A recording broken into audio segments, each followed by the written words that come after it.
Bueno, lo hemos venido diciendo desde hace tiempo. El momento en que la Convención Constitucional comenzara ya a redactar, ¿no?, la Carta Fundamental, se va a producir toda una serie de debates, ¿no?, por todo lo que significa esta Convención Constitucional inédita en nuestra historia, donde por primera vez desde el pueblo chileno se va a emitir una Carta Fundamental. Primera vez en la historia de nuestro país, ¿no?, que va a ser así. Había habido intentos, pero todos habían sido al menos vapuleados o derrotados por la oligarquía, ¿no? El último de ellos, lo recordábamos también esta semana, fue hace 100 años, en 1925, ¿no?, cuando se armó una asamblea constituyente, pero eso fue desechado, ¿no?, por todo lo que estaba significando, con argumentos muy parecidos a los que estamos escuchando 100 años después, ahora, ¿no? Y en el legítimo debate de las ideas que se están produciendo, surgió hoy un grupo que algunos medios han tildado de transversal, ¿no? Que está en contra de lo que está realizando la Convención Constitucional, con un nombre bien llamativo, ¿no? Se llama el grupo Amarillos por Chile. Se trata dice acá la radio Bio Bio, que es un documento firmado por cerca de 80 personas, entre quienes destacan mucha gente que fue de la Concertación y puntualmente del mundo de la democracia cristiana, del mundo guatón de la democracia cristiana, así se conoce, ¿no? El ala más de derecha de la democracia cristiana, como Carolina Goich, ¿no? Quien con su firma no permitió el cuarto retiro, por ejemplo, de los fondos de pensiones. Jorge Burgo, el que hablaba de que el gobierno de la presidenta se había descarrilado, un mes después que había dejado él de ser jefe de gabinete de la presidenta. Mariana Aylwin, que ya sabemos los derroteros políticos que tiene. Alejandro Foxley, en fin, ¿no? Soledad Alvear, su marido también, Guterres Martínez. Gente también que fue del Partido Socialista y también involucrado en platas políticas como Fulvio Rossi, entre comillas, intelectuales como Christian Vanken, que tiene un programa de conversaciones en la ENADE, y así, ¿no?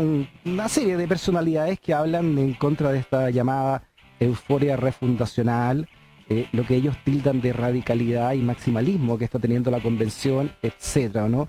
Y que se tildan así de amarillos, amarillo, que en la historia amarillos se le ha tildado como tiene una connotación peyorativa en la historia política de Chile. El amarillo es aquel que no solamente es timurato, sino que también, entre comillas, se ha vendido al sistema o al poder para frenar aquellas demandas que el pueblo requiere, ¿no? El amarillismo se tildó así, no solamente de ser timuratos, sino que también estar frenando, quinta columnista finalmente del cambio, y estar a favor del statu quo. Y ellos usan esta palabra también de una manera irónica, y señalan entonces, se autodefinen como amarillos.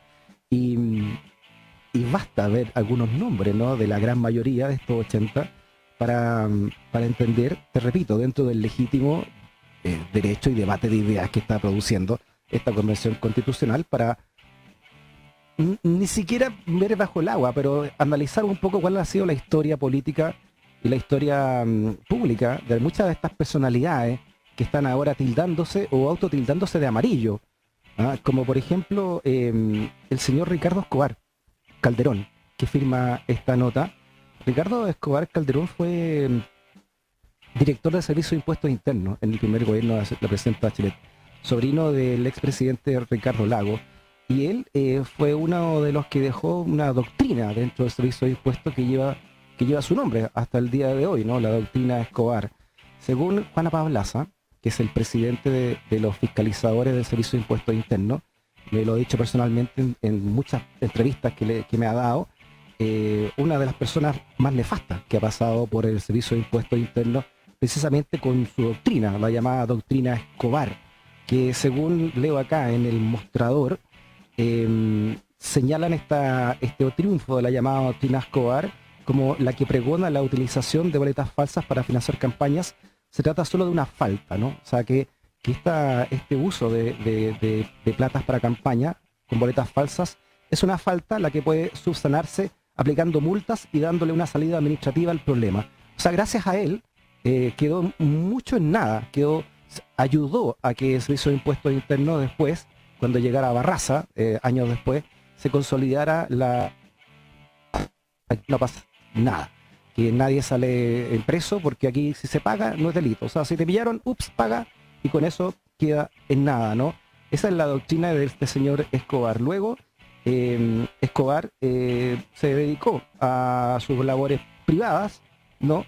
Por ejemplo, salió del cargo en 2010 y se ha dedicado a asesorar a la Confederación de la Producción y el Comercio, también a los bancos, y es el mostrador, además de contar entre sus clientes, ha involucrado en los casos Penta SQM. Mira, qué casualidad, Escobar es abogado, ¿no? También fue socio de Jorge Bofill, otro de los abogados de la plaza, muy cercanos también al poder con mayúsculas, ¿no? Y también acá, según esta nota, es cercano al ministro de Hacienda, Rodrigo Valdés. Esta nota que está hecha mientras Rodrigo Valdés, firmante también de esta carta. Rodrigo Valdés, ¿quién es?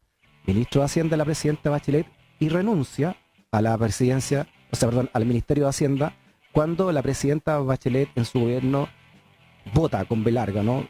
Elimina finalmente el proyecto Dominga, y ahí renuncia todo el llamado equipo económico, renuncia Céspedes, ministro de Economía, y Rodrigo Valdés también. Luego, ambos, ¿no? Serían una de las voces cantantes, por ejemplo, contra las reformas económicas que afectan al poder económico, precisamente, al gran poder económico. O tributaria, el caso de Escobar, fue uno de los grandes detractores de la reforma tributaria que quiso llevar adelante la presidenta Bachelet. Así que esas son, ¿no?, muchas de las personalidades de esta llamada primera línea que armó el statu quo en contra del avance, de los cambios que ellos tildan de irracionales que está llevando adelante la Convención Constitucional. Ahí está, la primera línea del statu quo, autodenominada ellos entonces los amarillos, ¿no? El amarillo por Chile. Interesante, ¿ah? Cómo se está dando entonces este nuevo debate.